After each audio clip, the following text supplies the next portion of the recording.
Bonjour, bienvenue sur ce point bourse du 10 janvier 2025. Alors aujourd'hui, pas mal de baisses sur les marchés, c'est notamment dû aux chiffres de l'emploi américain qui est toujours très fort, trop fort, et qui va impliquer la politique monétaire américaine. On a également des tensions sur le prix du pétrole avec des sanctions américaines sur le pétrole russe. Donc le pétrole continue de grimper dernièrement, et puis aussi des tensions au niveau d'Israël. Donc un pétrole qui revient un petit peu fort. On va voir ça assez rapidement. Alors, comme d'habitude, avant de commencer, je rappelle que les informations et analyses données sur cette chaîne sont données à titre indicatif et ne peuvent pas être considérées comme un conseil en investissement. L'investissement en bourse est risqué et vous êtes responsable de tous les investissements que vous faites. Alors, un petit point sur les chiffres qui sont tombés aujourd'hui, notamment salaire moyen horaire plus 0,3% aux États-Unis, donc on a toujours une petite augmentation, mais rien d'exceptionnel sur le salaire. Et donc la capacité d'achat des ménages notamment. Le chômage a baissé un petit peu, on était à 4,2, mais on a baissé pardon d'un petit dixième à 4,1. Et surtout, c'est les créations d'emplois non agricoles qui, elles, sont revenues beaucoup plus importantes. On avait créé déjà 227 000 emplois la semaine dernière. On s'attendait, alors c'était déjà un peu dans la moyenne haute, on s'attendait à 154 000 et on en crée 256 000, donc largement au-dessus des 200 000. Ça continue de soutenir le marché de l'emploi trop fort pour que la Fed, la Banque fédérale américaine, enclenche une baisse et continue sa baisse des taux. Donc qu'est-ce qui se passe? Les rendements américains notamment montent parce que la baisse des taux ne va pas être effective avant un moment, certainement cet été, voire pire, on verra, hein, mais c'est l'objectif. C'est-à-dire qu'on aura une pause. Donc on va garder des taux élevés au niveau des banques centrales, notamment américaines, parce qu'on a toujours ce marché de l'emploi trop fort. On va toujours avoir aussi l'inflation qui va certainement se maintenir au-delà des 2,5 voire des 3% aux États-Unis. Donc notamment les techs qui sont qui aiment bien avoir des taux plutôt bas pour le financement et l'investissement. On va le voir, hein, les techs sont plutôt bien rouges. Et les marchés US aussi un peu moyen, et au niveau du pétrole, c'est le seul marché le seul secteur qui surperforme un petit peu. Alors au niveau des indices étrangers, on est toujours en attente de la Chine qui baisse. On le voit ici sur le CSI 300, ça baisse régulièrement. On n'a pas réussi depuis les annonces à redynamiser un peu la croissance et l'emploi en Chine. Donc pour l'instant, on est un peu en attente et un peu en déception. Donc sur les actions chinoises aussi, on est relativement en baisse, assez moyen. Je voulais revenir aussi sur l'Inde. Ça baisse aussi sur l'Inde, notamment depuis mi-décembre. Donc c'est plutôt à attendre, hein, si on veut rentrer sur le marché indien, peut-être une réaction, parce que pour l'instant c'est toujours baissier depuis un mois environ. Et on a éventuellement ces niveaux-là qui sont actuellement à 2-3% qui pourraient permettre peut-être un rebond du marché indien. Donc on en reparlera éventuellement, mais c'est toujours un secteur géographique où on a une croissance toujours beaucoup plus importante que la moyenne. Donc il peut être intéressant de rentrer une fois que la consolidation aura lieu.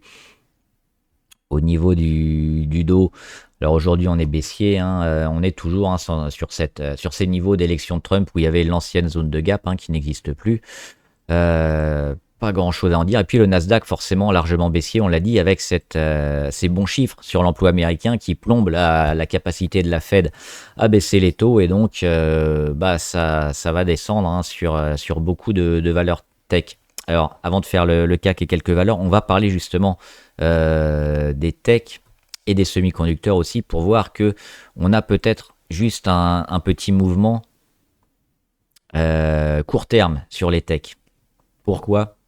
Parce qu'on voit que les semi-conducteurs sont plutôt forts. Alors les semis, notamment en Europe, à Amsterdam, sur ASM International ou ASML Holding, on voit que ça reste plutôt résilient.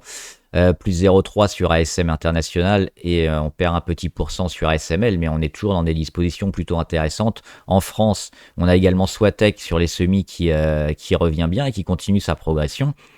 Peut-être pour aller chercher un retournement. Et Rieber, on en avait parlé, hein, une des plus intéressantes, alors petite valeur, mais on en avait parlé ici quand elle était sur les 2,7 je crois.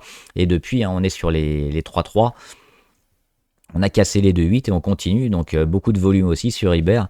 Et Taiwan Semiconductor aussi, qui a mis des plus hauts, mais qui est toujours dans cette tendance plutôt favorable, plus 0,2 aujourd'hui.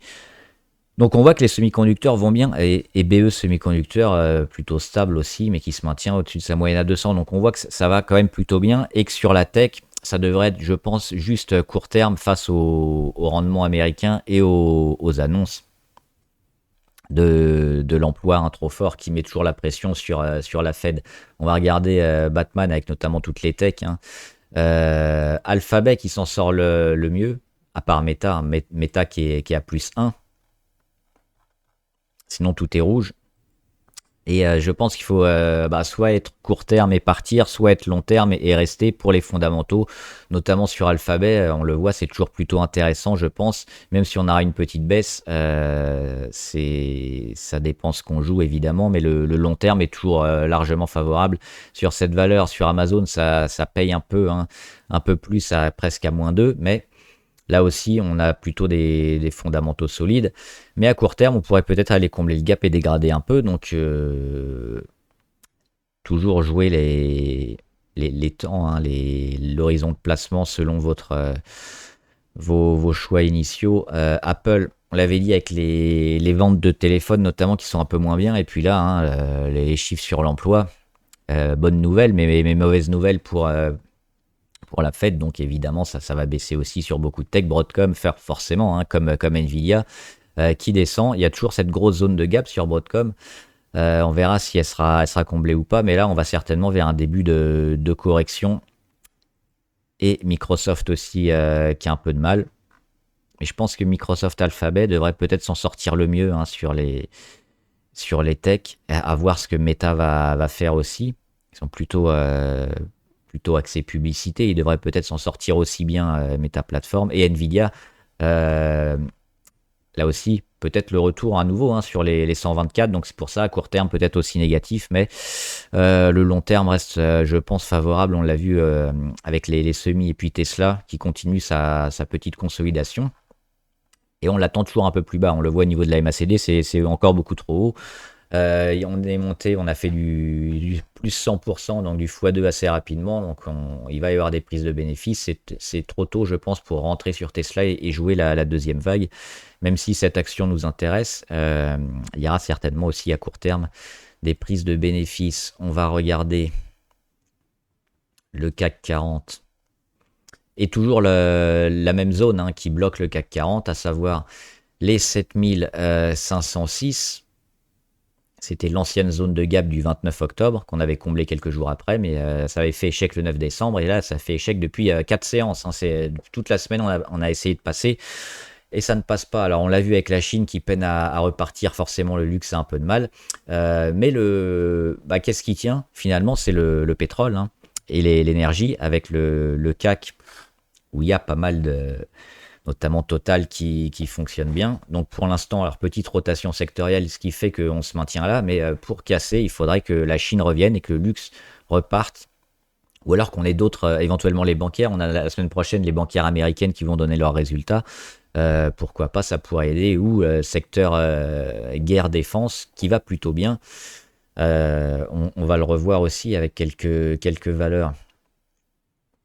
Je ne vais pas faire les valeurs du CAC parce qu'on les a fait récemment. On va plutôt voir juste quelques valeurs qui ont bien bougé. Notamment, alors beaucoup de rouge, hein, forcément aujourd'hui, un début d'année un peu compliqué. Je suis parti sur Nexans, hein, en moins-value finalement. On revenait sur cette zone qui me semblait intéressante, notamment les 96,8. On est revenu, mais on l'a quand même bien défoncé. Il y a des soucis aussi avec Nexans sur, je crois que c'est un Entre la Grèce et Chypre, où il y avait des travaux qui ont été retardés, il y a aussi Trump qui va favoriser les énergies fossiles. Et donc tout ce qui est un peu offshore et éolien offshore, c'est un peu remis à plus tard et ça bénéficie de moins d'engouement et de moins de crédit. Donc Nexans, ils sont un peu vendus et puis pour l'instant, le marché les aime pas hein, carrément. Donc on va pas insister, éventuellement on y reviendra parce que ça reste quand même, je pense, quelque chose d'intéressant. Mais pour le moment, hein, on le voit, Prysmian qui marche beaucoup mieux. Donc plutôt à éviter d'accompagner la chute. Je voulais parler aussi. Hop, on n'a pas fait les matières premières, on va le faire rapidement. Donc le Brent, hein, grosse poussée sur le Brent, avec les sanctions américaines sur le pétrole russe. Et on le voit avec une petite mèche haute, mais il y a beaucoup de volume et beaucoup de pétrolières qui peuvent être intéressantes. Ah oui, c'est Total aussi qu'on va revoir après. Donc le pétrole, toujours au-dessus hein, des 75, là, qui a même cherché les 80. Ça faisait un moment qu'on n'était pas assez aussi haut. Et forcément, avec l'emploi américain aussi qui va fort, la croissance et la dynamique américaine qui est toujours là. Alors oui, ça pénalise un peu les techs, ça pénalise un peu les actions à court terme, mais finalement, c'est toujours de la demande, de la croissance et du pétrole qui revient un peu plus haut parce que la demande, notamment en pétrole, et aussi alors, d'une part pour l'industrie, hein, pour l'économie, mais aussi pour le chauffage. On l'a vu, hein, on a un hiver beaucoup plus froid que l'an dernier, un peu partout en Europe, mais surtout aussi aux États-Unis. Donc, tout ça cumulé fait que le pétrole va certainement encore travailler plutôt vers le haut que descendre. Et ça, c'est toujours sans la Chine. Donc, si la Chine daigne se réveiller un jour, hein, on pourra avoir une explosion. Mais pour l'instant, on est plutôt quand même toujours favorable. Et donc, les pétrolières aussi intéressantes. Le cuivre qui continue. Hein, alors, même là, si on est légèrement rouge, on a eu la confirmation sur la cassure, on en avait parlé. Là aussi, il faudra des données un peu plus fortes pour véritablement lancer le cuivre. Pour l'instant, ça végète. Mais c'est quand même à surveiller. Parce qu'on est racheté à chaque fois sur ces niveaux-là, hein, du mois d'août ou du mois de novembre-décembre sur les plus bas, donc plutôt intéressant. Et rapidement, l'or et l'argent, toujours haussier, hein, on n'est pas loin de repartir sur l'or, donc la petite conso très faible hein, euh, nous confirme que l'or va plutôt bien et devrait continuer à aller taper les plus hauts, les 2008, voire les 3000, hein, c'est pas impossible cette année, toujours haussier sur l'or et l'argent aussi, avec cette zone de rachat hein, sur moyenne à 200 sur support. Ça repart sur l'argent, on en avait parlé aussi, donc c'est intéressant également de s'investir maintenant sur ces minerais. Et l'uranium, intéressant aussi l'uranium qui a bien réagi, là, qui est un peu vendu, mais on a toujours plutôt le long terme largement favorable sur l'uranium, donc éventuellement hein, se placer soit sur l'uranium sur des ETF comme ici ou sur enfin pas comme ici, c'est pas un ETF, c'est un indicateur sur, on va le voir après sur les ETF ou sur des valeurs uranium parce qu'il y a une grosse demande notamment pour la production d'énergie hein, qui est pas assez suffisante. Donc toujours secteur pétrole, un peu éolien et solaire qui est mis en retrait, mais tout ce qui est pétrole et nucléaire devrait bien performer. Donc là, oui, on est plutôt acheteur et on va le voir sur les ETF. Vous voulez voir ça, notamment le Vanek, l'uranium Vanek. On revient sur des niveaux intéressants aussi, hein, avec énormément de volume. Depuis octobre notamment, on a eu une poussée. Et puis là, on revient sur des niveaux intéressants qui nous ramène quand même assez loin dans le temps par rapport à mai 2024. Donc oui, ça s'achète, je pense, sur l'uranium et on va revoir aussi une autre valeur uranium, autre que ce TTF Vanek. On a... alors je voulais voir aussi Total sur le CAC, légèrement négatif. On a fait une mèche haute hein, avec le pétrole qui a un peu explosé en cours de journée, qui a été un peu revendu. Mais on le voit, on est revenu enfin sur les 55 après un rebond sur les 50, donc Total revient bien et on n'a toujours pas dépassé les 70 au niveau RSI. Donc le pétrole devrait continuer sa dynamique. Donc sur Total, on est plutôt rassuré. Et on a également, je voulais voir Exxon. Alors moi j'ai tenté une petite entrée sur Exxon. J'ai un stop assez court parce que si la flambée sur le pétrole ne prend pas, je partirai. Mais éventuellement, alors pourquoi Exxon? Parce qu'il me semble c'est une des plus grosses capitalisations et puis ils ont aussi des une trésorerie super importante par rapport à d'autres. Donc ça me semblait intéressant. Ils sont recentrés aussi sur des gisements un peu plus un peu moins coûteux pour augmenter les marges. Donc pour jouer un peu cette dynamique pétrole porté aussi par Trump, porté par la politique anti-pétrole russe, ça pourrait être intéressant de jouer Exxon. Donc à voir. Alors là, forcément, on a été positif ce matin et puis on a tout perdu un peu. Mis un petit stop sous les 105,5. On verra si ça tient aujourd'hui, si je rentre ou pas, mais c'est certainement une valeur à suivre et intéressante pour ces prochains jours. Donc, si ça ne le fait pas et que le marché continue de vendre, on n'insistera pas, mais sinon il y a certainement quelque chose d'intéressant à faire sur les pétrolières et sur Exxon. Il y a Viridien aussi qui explose, hein, notamment dans le même secteur. Et puis on va voir Thales, toujours défense-guerre à privilégier. Thales, ils ont fait un gros boom et puis on voit qu'ils rentrent pas du tout. Donc on va peut-être aller combler le gap, ce sera le premier objectif sur les 150. Beaucoup de valeurs en relation avec la guerre et la défense qui sont intéressantes. Et puis on avait parlé aussi de Dassault Aviation. Qui a confirmé, on avait parlé pendant la construction dans le Losange, et puis ils avaient cassé ici le 31 décembre, donc on s'attendait à une poussée, c'est ce qu'elle a fait dernièrement, notamment mercredi, et puis là on va chercher la résistance à 208, alors il y aura peut-être un peu pareil, un pullback pour rendre, mais à terme on ira certainement au-delà des 208 et continuer le rallye haussier sur Dassault Aviation qui va avoir beaucoup de demandes. Et voilà. Ah non, pour l'or, finir avec l'or. Barrick Gold aussi. Légèrement vert. On le voit, on est en train de sortir. Alors, pas terrible parce que là aussi, on rend un peu en cours de journée. On a un chandelier rouge, mais on s'attaque enfin à la moyenne à 20 jours. Hein. Ce n'était pas le cas depuis le 12 décembre, donc ça fait quasiment un mois. Et puis, on a cassé enfin l'oblique de correction court terme sur Barrick Gold. Donc, avec l'or qui repart, les minières pourraient aussi, elles qui ont un peu trop dégradé, repartir vers le haut. Le cuivre aussi, hein, qui avait bien parti. Donc tout ce qui est un peu en relation avec les minerais me semble intéressant. Et puis Uranium Royalty, pourquoi j'aime bien cette valeur-là? Parce qu'elle a un potentiel de volatilité intéressante, hein, on le voit ici. Pour aller chercher les plus hauts qu'on avait connus au mois d'octobre, on est à 27%, donc plutôt intéressant. On en avait parlé quand elle essayait de sortir ici de son canal baissier. Et là, il confirme aujourd'hui avec un beau chandelier vert. C'est pour ça que l'uranium me semble intéressant et des valeurs assez volatiles comme Uranium Royalty peuvent être largement favorables, hein, à court terme.